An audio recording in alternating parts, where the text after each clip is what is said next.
Guys, welcome back to my channel. അപ്പോൾ മലപ്പുറത്തൊക്കെ പോയി വന്നതിന് ശേഷം എൻ്റെ മുടി ആകെ ജടയൊക്കെ പിടിച്ച് ഒരു കോലമായിട്ട് ഇരിക്കുകയാണ്. അപ്പം നമുക്ക് കുറച്ചൊരു താളിയൊക്കെ ഇട്ട് ഒന്ന് കുളിച്ചാലോ? ഇന്നാണ് എൻ്റെ 2 കസിൻസും കൂടെ വന്നിട്ടുണ്ട് ഇവിടെ അല്ലേ. അപ്പോൾ നമുക്ക് കാണാം. ഞാൻ 2 പേരെടുത്ത് താളി പറിച്ചിടാൻ പറഞ്ഞിട്ടുണ്ട്. ഇനിയിപ്പോൾ താളി പഠിച്ചുകൊണ്ട് വരും, വേറെ എന്തെങ്കിലും പഠിച്ചുകൊണ്ട് വരും, അറിഞ്ഞൂടാ. നോക്കാം. ഗൈസ്, ദേ വരുന്നുണ്ട് 2 പേരും. ദിയായി ഹായ്.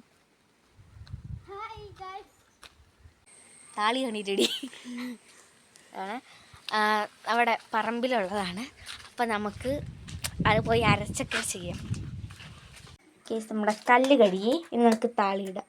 താളി ചെമ്പരത്തി മാത്രമല്ല, ഇലയുണ്ട്. ഇല അടിയിലല്ലേ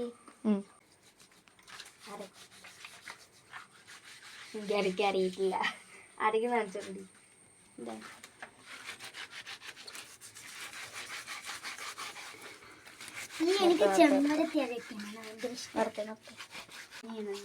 അരയ്ക്കാനുള്ള ആ ഒരു ത്വര കണ്ടോ? ഞാൻ അരച്ച എൻ്റെ കൈയും കൂടെ, എൻ്റെ കൈ സോഫ്റ്റ് കൈയായതുകൊണ്ട് തൊലിയെല്ലാം കൂടെ ഇളവിയിരുന്നു.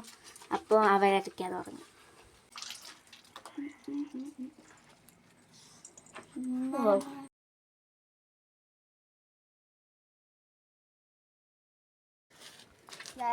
ഞാൻ അതാരെ കസിനാണെന്ന് നിങ്ങൾക്ക് എല്ലാവർക്കും അറിയാമല്ലോ. അപ്പം ഞങ്ങൾ രണ്ടുപേരും വീണ്ടും താളി തികയാത്തതുകൊണ്ട് വീണ്ടും പറിക്കാൻ പോവുകയാണ്. യെസ്, ഇതാണ് നമ്മുടെ താളി. അയ്യോ, ഇത് കിട്ടുന്നില്ല. അത്ര മതിയല്ലേ? ചെമ്പരത്തി ഇല്ലേടി? ഇല്ല, നമുക്ക് ഇതിനെ വിധിക്കേണ്ടി വരും. അല്ലെങ്കിൽ എടുത്തോ.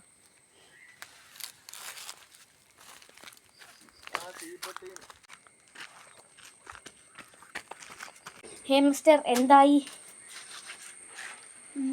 കുറച്ചുകൂടെ ആക്കിയിട്ടുണ്ട്. എടുക്ക്. ആർക്കെങ്കിലും താളി അരിക്കാനുള്ള പാർട്ട്ണർ തന്നെ വേണമെങ്കിൽ നിഹാ മെഹറി. നീ നേരത്തെ പറഞ്ഞതൂടെ പറ. കോണ്ടാക്ട് നമ്പർ വേണമെങ്കിൽ താഴെ കൊടുക്കാം. അപ്പോൾ ഗൈസ്, നമ്മുടെ താളി സെറ്റ് ആയിട്ടുണ്ട്. ആ ഒരു ടെക്സ്ചർ ഞാൻ കാണിച്ചു തരാം. ഗൈസ്, ടെക്സ്ചറും ഒക്കെ ഗൈസ് അടിപൊളി, നല്ല സ്ലൈം പോലെയൊക്കെ ഉണ്ട്. അപ്പോൾ ഇപ്പോഴാണ് നമ്മൾ ആലോചിക്കുന്നത് ആറ്റിപ്പോയാലോ എന്ന്. അപ്പോൾ നമ്മൾ ഇതിട്ട് തലയിൽ സെറ്റ് ചെയ്ത് ആറ്റി പോയി കുളിക്കാൻ പോവാണ്. നമുക്കത് ഗൈസ് തേച്ചുകൊണ്ടിരിക്കുകയാണ്. ഗൈസ്, അപ്പോൾ നമ്മൾ ദിയയുടെ തലയിൽ പ്രതിഷ്ഠിക്കാൻ പോവാണ്. ഇട്ടെ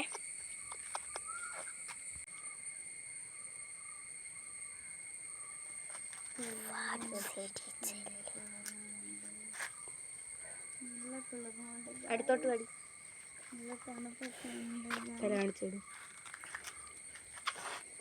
എനിക്ക് സെറ്റ്. ഗൈസ്, എല്ലാവരുടെ തലയിലും താളി വെച്ചു. ഇവിടെ ദിയയുടെ തലയിൽ തേച്ചത് കണ്ടാ നിങ്ങളിതിൻ്റെ തെറി വിളിക്കും.